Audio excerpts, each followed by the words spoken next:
got up.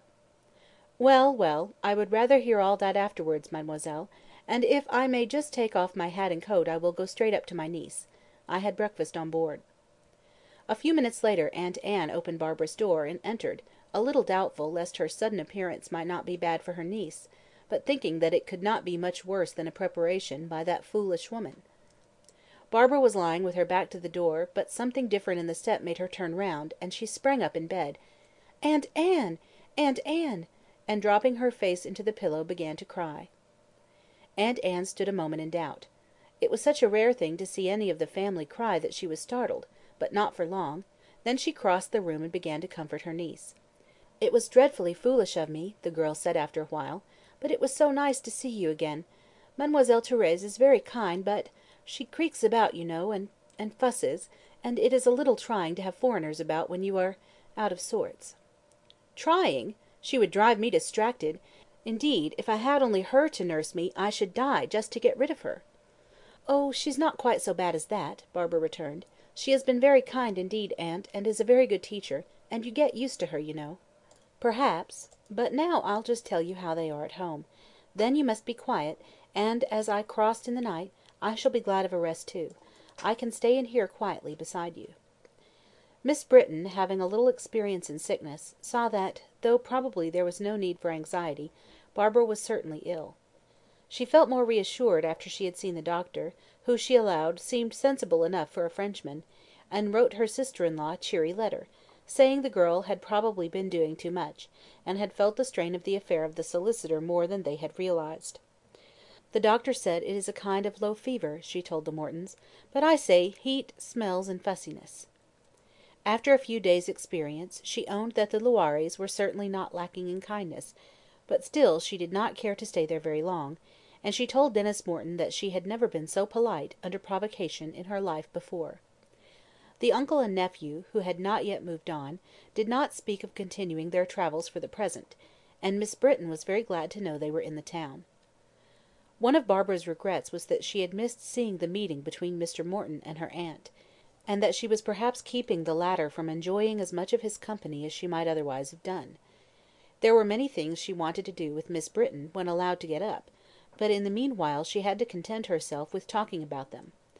She was much touched by the attention of Mademoiselle Viré, who sent round by Jeannette wonderful home-made dainties that, as Barbara explained to her aunt, she ought to have been eating herself. A fortnight after Miss Britton's arrival Barbara was allowed to go downstairs, and after having once been out, her health came back, like a swallow's flight, as Mademoiselle Thérèse poetically, though a little ambiguously, described it.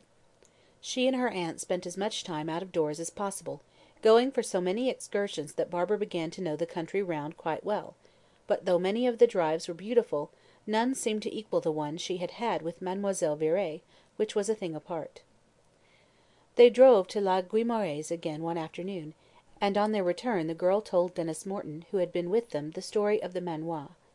He was silent for a little at the close; then, as if it had suggested another story to his mind, he looked towards where his uncle and Miss Britton were walking up and down. "I would give anything, almost anything at least, that he might be happy now. He has had a great deal of the other thing in the past," he said. "So would I," Barbara agreed. "You know, I couldn't quite understand it before, but I do now. When you're ill, or supposed to be, you see quite another side of Aunt Anne that she doesn't always show. Of course, your uncle is just splendid.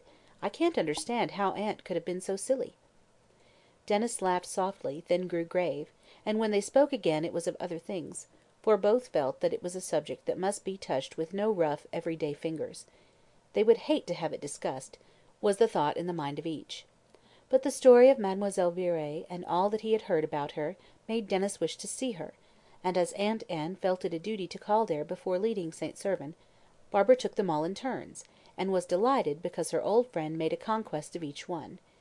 Even Miss Britton, who did not as a rule like French people, told her niece she was glad she had not missed this visit.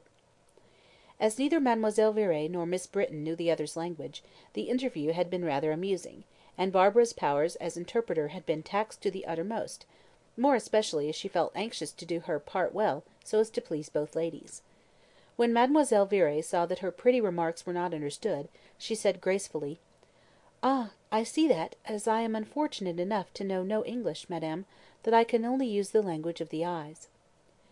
Barbara translated the remark with fear and trembling, afraid that her aunt would look grim, as she did when she thought other people were talking humbug; but instead she had bidden Barbara reply that Mademoiselle Viré would probably be as far beyond her in elegance in that language as in her own, and the girl thought that to draw such a speech from her aunt's lips was indeed a triumph. The lady certainly did not smile at the inscription Mademoiselle Viré wrote on the fly leaf of a book of poems she was giving the girl, and which, Miss Britton declared, was like an inscription on a tombstone: "A Mademoiselle Barbara Britton, connue trop tard, perdue trop tôt." But she did not laugh when she heard what the little lady had said on Barbara's last visit. "We are of different faiths, mon ami, but you will not mind if I put up a prayer for you sometimes. It can do you no harm, and if we do not meet here again, perhaps the good God will let us make music together up yonder." Miss Britton fixed the day of departure as soon as Barbara was ready for the journey, proposing to go home in easy stages by Rouen and Dieppe, so that they might see the churches of which Mr. Morton had talked so much. The uncle and nephew had just come from that town, and were now returning to Paris, and thence Denis thought to England. Mademoiselle Thérèse was desolated to hear that Barbara's visit was really drawing to a close, and assured her aunt that a few more months would make Barbara a perfect speaker, "for I have never known one of your nation of such talent in our language," she declared. "Of course that isn't true," Miss Britton said coolly to Barbara afterwards, "though I think you have been diligent, and both Mademoiselle Viré and the queer little man next door say you speak fairly well." The queer little man next door asked them both in to supper before they went, to show Miss Britton, he said, what a Frenchman could do in the cooking line. Barbara had some little difficulty in persuading her aunt to go, though she relented at last, and the experience was certainly very funny, though pathetic enough too. He and his sons could talk very little English, and Barbara had to play interpreter, or correct the mistakes they made in English, which was equally difficult. They had decorated the table gaily, and the father and son both looked so hot that Barbara was sure they had spent a long time over the cooking. The first item was a soup which the widower had often spoken of as being made better by himself than by many a chef, and consisted of what seemed to Barbara a kind of beef tea with pieces of bread floating in it. But on this occasion the bread seemed to have swelled to tremendous portions, and absorbed the soup so that there was hardly anything left but what seemed damp, swollen rolls. Aunt Anne, Barbara declared afterwards, was magnificent, and plodded her way through bread sponges flavoured with soup, assuring the distressed cook that it was really quite a remarkable potage, and that she had never tasted anything like it before, all of which, of course, was perfectly true. The chicken, which came next, was cooked very well, only it had been stuffed with sage and onions, and Monsieur said, with pride, that they had thought it would be nice to give Mademoiselle Britton and her niece one English dish, in case they did not like the other things. It was during this course that Barbara's gravity was a little tried, not so much because of the idea of chicken with sage and onions, as because of the stolidity of her aunt's expression, the girl knowing that if there was one thing that lady was particular about, it was the correct cooking of poultry. There were various other items on the menu, and it was so evident that their host and his eldest son had taken a great deal of trouble over the preparation of the meal, that the visitors were really touched, and did their best to show their appreciation of the attentions paid them. In that they were successful, and when they left the house the widower and his sons were wreathed in smiles. But when they had got to a safe distance, Aunt Anne exclaimed, "What a silly man not to keep a servant!" "Oh, but, aunt," Barbara explained, "he thinks he could not manage a servant, and he is really most devoted to his children." "It's all nonsense about the servant," Miss Britton retorted. "How can a man keep house?" Nevertheless, when Mademoiselle Loiré began to question her rather curiously as to the dinner, she said they had been entertained very nicely, and that Monsieur must be an extremely clever man to manage things so well. One other visit Barbara made before leaving St. Servan, and that was to say good-bye to the bath boy. It had needed some persuasion on her part to gain her aunt's permission for this visit. "But, aunt dear," Barbara said persuasively, "he helped me with Alice, and lost his place because of it.